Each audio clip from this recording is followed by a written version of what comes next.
2016년 20대 맞은 봄날을 지나고 있을 때였습니다.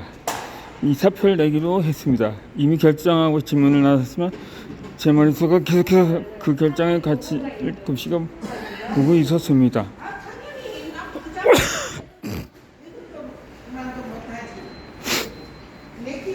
내가 선택한 이 길이 그동안 참아낸 고생을 포기할 정도로 괜찮은 걸까?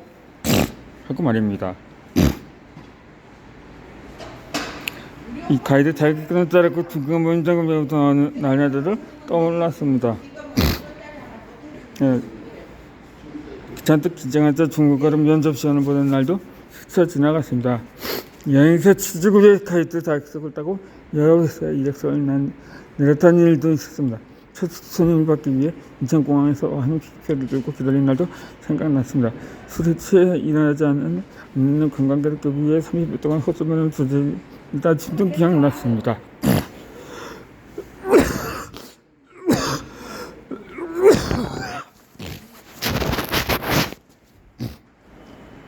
이 온갖 우여곡절을 겪으면서 지금의 자리까지 왔다는 게 떠올랐습니다. 고생한 모든 것을 뒤로하고 그만두는 게 맞는 걸까? 평생 이날을 후회하지는 않을까? 회사로 가는 동안 온갖 생각들이 몰아쳤습니다. 하지만 제 발걸음은 늘어지지 않았습니다. 이 사표를 내는 손길에도 주저함이 왔었습니다. 머리는 고민하고 있었지만 제 몸은 그만두는 것을 간절히 원하고 있었던 것 같습니다. 그때까지만 해도 가이드 일을 완전히 그만둘 생각은 아니었습니다. 딱 1년만 저만의 시간을 가지고 싶었습니다. 1년 뒤에 다시 복귀할 수 있다는 보장은 없었지만 1년의 시간 동안 저를 더 갈고 닦으면 제가 있을 자리 하나쯤은 언제든 얻을 수 있지 않을까 하는 생각이었습니다. 사표를 내고 나오니 속이 후련했습니다. 이제 막 신이 딱 쓸 때 참여했지만 후회나 아쉬움은 없었습니다. 복귀 못할 건에 대한 사람보다 간절함이 더 컸기 때문입니다.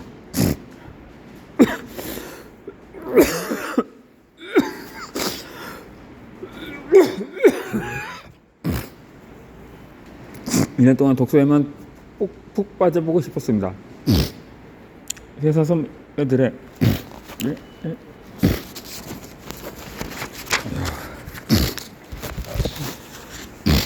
회사 선배들에게는 대학에 가려고 당분간 있다고 했습니다. 이 선배들은 대학에 나가자고 추천해 주었습니다.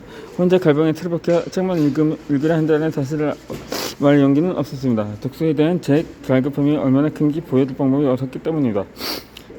진실을 혼자서만 담아두기로 했습니다.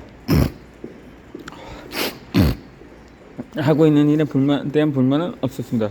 제가 하고 싶어서 선택한 중국어 가이드 일이었고 회사 선배들의 과한 사랑받으며 잘 적응하고 있었습니다. 실적이 좋은 날은 한 달에 1,000만 원 이상까지 벌었습니다.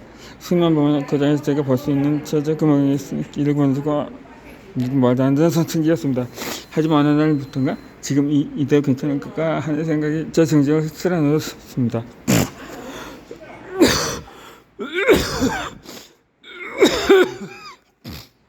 무엇을 하든 최선을 다하자고 짧고 견디는 사람이 결국 성공이라는 값진 결과물을 얻게 되는 거라고 스스로 다독이며 버텨왔지만 꾹꾹 눌렀던 것은 이제는 터져나가는 것을 이제는 터져나오려는 하던 셈이었습니다. 스스로 행복하다고 여겼습니다. 하지만 아니었습니다. 저는 무엇인지도 모르는 행복이라는 허정을 얻기 위해 참고 있었을 뿐이었습니다. 이제는 제 속에 물어가면서 더 이상 물어들 공간이 없다고 느꼈습니다.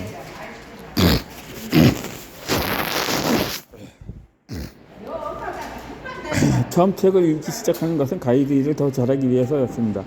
한국 역사와 문화에 대해 더 잘 해설하기 위해서 역사책을 찾아보기 시작했습니다. 그러다 책과 사랑에 빠지고 말았습니다. 책은 제가 알지 못하던 더 넓은 세계의 힘을 보여주었습니다. 놀라운 경험이었습니다. 제가 살고 있던 세계가 전부가 아님을 처음으로 인지한 순간이었습니다. 그 다음 눈을 감고 살아왔다는 것을 실감했습니다. 글자에 눈을 뜨고 세상을 보게 되었습니다.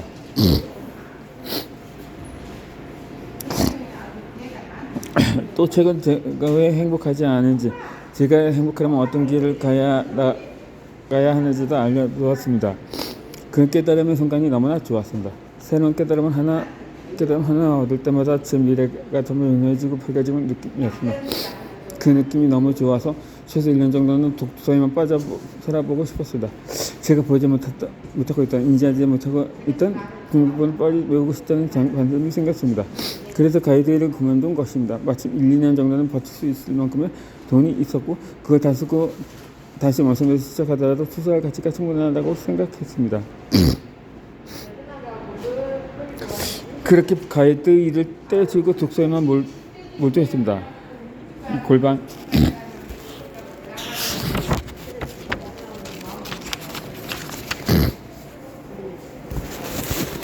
일본에서 책을 보다가 답답하면 도서관이나 카페에 갔습니다. 그렇게 하루의 모든 시간을 책과 함께 보냈습니다. 문학소설 집중해 서 있다가 사실 다른 분야로 뻗어나갔습니다.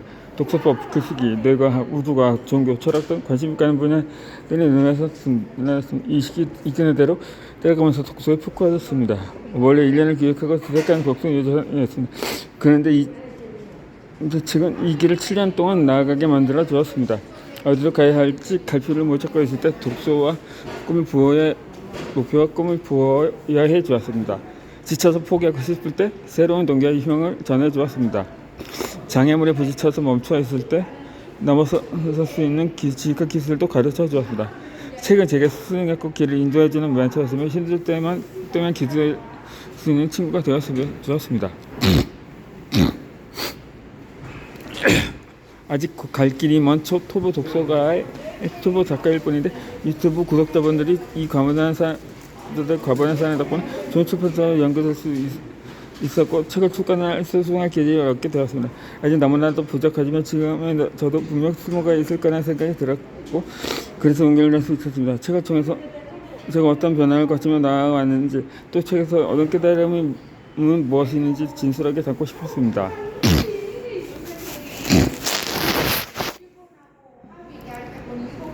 이 영상은 총 3개의 파트로 구성되어 있습니다. 이 첫 번째 파트에서는 책으로 인해 변화된 제 7가지 모습을 담았습니다. 책은 제 속에 있는 연약한 모습들을 인지하도록 해주었고 그것들을 이겨내 넘어설 수 있는 방법을 알려줬습니다. 또 바꿀 수 없는 제 본질적인 모습을 받아들이고 사랑하는 법도 알려주었습니다. 좋아하는 일들을 하면서 돈을 버는 방법도 알려주었습니다. 책 덕분에 제 삶의 모든 부분이 성장할 수 있었습니다. 저의 7년간 변화가 책을 읽으며 성장하고자 하는 열망을 갖고 계신 분들에게 힘과 용기를 드릴 수 있으면 좋겠습니다. 두 번째 파트에서는 지금까지 저의 성취를 얻게 해준 독서 방법인 자료와 독서법의 권을 소개합니다. 어떤 일을 하든 성공하려면 그에 상응하는 노력이 있어야 합니다. 하지만 그런 노력도 좋은 방법이 동반되어야 합니다. 좋은 방법 없이 노력만 하는 것은 포크레인을 옆에 두고 숟가락으로 땅을 파는 것과 같습니다. 10년을 노력해서 세계 전문가가 되는 경우가 있는 반면에 10년을 노력해도 그대로인 경우가 있습니다. 노력의 차이가 아니라 방법의 차이이기 때문입니다. 자료와 독서법이 없었다면 저는 아마 이런 성취의 10분의 1도 얻지 못했을 것입니다. 지금 이거 저도 없었을 것이고 제가 운영하는 사업도 없었을 것입니다.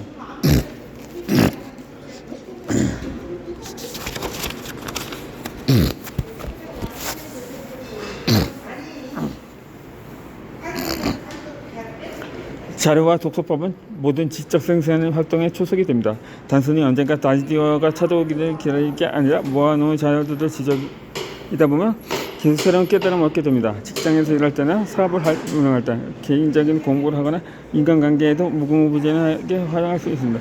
양질의 콘텐츠 무한히 만들 수 있게 저는 자료와 독서법을 부의 성공을 가는 최고의 독서법이라고 확신합니다. 세 번째 파트에서는 타고난 독서가들의 10가지 독서 습관을 다루고 있습니다. 그동안 책을 읽으면서 알게 된 이치 중 하나는 지혜로운 사람들은 겉모습에 현혹되지 않고 그 속에 무엇을 숨어있는 본질을 알아본다는 것입니다. 이 10편의 글은 제가 그런 지혜로운 사람이라고도 발굴했던 현장들이 잠겨 있습니다. 지혜로운 이들은 어떻게 책을 다 읽고 어떤 생각을 가지고 독서를 했는지 또 어떤 습관을 가지고 가지고 있는 탐구한 결과를 담았습니다. 탁월한 이들의 생각을 배우고 모방한다면 우리의 독서도 더 높은 경지로 올라서게 될 것이라 확신합니다. 처음에는 1년으로 시작한 프로젝트가 1년씩 늘어나더니 결국 7년이 되었습니다. 몇 가지 지식만 얻고 했던 1년짜리 목표는 이제 10년, 20년을 지속해 얻고 싶은 큰 꿈으로 변했습니다. 7년이 지나 돌아보니 제가 가까워지고 싶었던 목표에 훨씬 더 다가와 있었다는 것을 느낍니다. 제 직업 활동을 위한 전문 지식을 쌓고 있었고 인생을 살아가는 데 도움이 되는 여러 가지 애들을 얻었습니다. 또 한 달 만에 1억이라는 수익도 기록하면서 수업도 안정적으로 읽을 수 있었습니다. 이분은 그 책 덕분이었습니다. 저는 독서로 인해 인생의 시행착오를 30년을 줄였다고 생각합니다. 제 인생을 투구로 바꾸어 버렸기에 제가 책에서 전해드리는 독서법은 10억 원 이상의 가치가 충분히 한다고 해도 단언합니다. 이 독서법은 익히고 나면 손과 청수방을 전력화 가지고 인생을 바꾸는 수많은 지혜를 손쉽게 얻게 됐을 것입니다. 제 소기의 성과들이 이제 막 지적 성장의 길을 출발하는 분들께 희망과 용기를 깨달음과 독서 주어질 수 있으면 좋겠습니다. 그래서 이 세상에 책을 사랑하는 사람들이 더 많아지고 책을 통해 내면의 행복과 외부의 결실을 얻는 분들이 더 많아지면 좋겠습니다. 이 영상을 선택해 주셔서 감사합니다. 이제 저와 함께 여행을 떠날 시간입니다.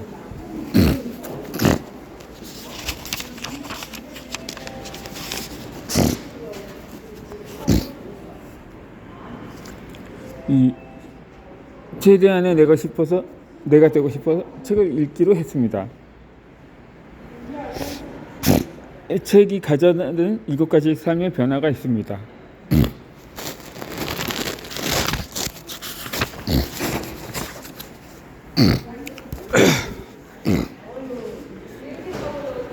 이 책은 지식만 제공하지 않습니다. 우리 삶의 자각도로 많은 도움을 줍니다. 제가 7년 동안 책과 함께 알게 된 독서의 7가지 가치는 이렇습니다. 첫 번째는 자기 참고입니다. 두 번째는 성장한 태도로 전환한 것입니다. 세 번째는 인생의 새로운 방향을 제시해 주었습니다. 네 번째는 생각의 질을 향상시켰습니다. 다섯 번째는 진로를 창구해 주었습니다. 여섯 번째는 표현 능력을 상승시켰습니다. 일곱 번째로 수익이 성장했습니다. 이 독서를 시작할 때는 미처 이런 기초들을 알지 못했습니다. 하지만 이제는 달라졌습니다. 시간이 갈수록 책이 우리 삶에 끼치는 영향력을 더 크게 발견하고 있습니다. 아마 책을 향한 이 마음은 평생 더 커지지 않을까 감히 예상해 봅니다. 그리고 이런 생각을 해봅니다. 만약 제가 5년 전에 혹은 3년 전에 현재 느끼는 책 가치를 깨달았으면 어땠을까요? 제 독서 능력이 훨씬 더 올라가지 않았을까 생각해 봅니다. 어떤 활동의 가치를 명확히 알 때 더 뜨거운 열정을 가질 수 있습니다. 달리기도 하더라도 달리는 행동이 우리가 어떤 선택을 명확히 알아야 운동할 것을 시작합니다. 책도 똑같습니다. 놀거리가 넘쳐나는 현세대에서 책 읽기는 노력이 필요한 행위이기에 책이 주는 가치를 저는 더 명확히 알 필요가 있습니다. 현재 저는 예전보다 더 열심히 책을 읽고 있습니다. 책의 다양한 가치들을 구체적으로 알게 되었기 때문입니다. 제 독서 열정이 독서님들께도 꼭 전달되었으면 좋겠다는 간절한 마음을 일을 썼습니다. 독서님들의 삶이 독서 통해서 더 크게 변하고 언젠가는 또 다른 직접 느낀 독서의 가치를 알려주었으면 좋겠습니다.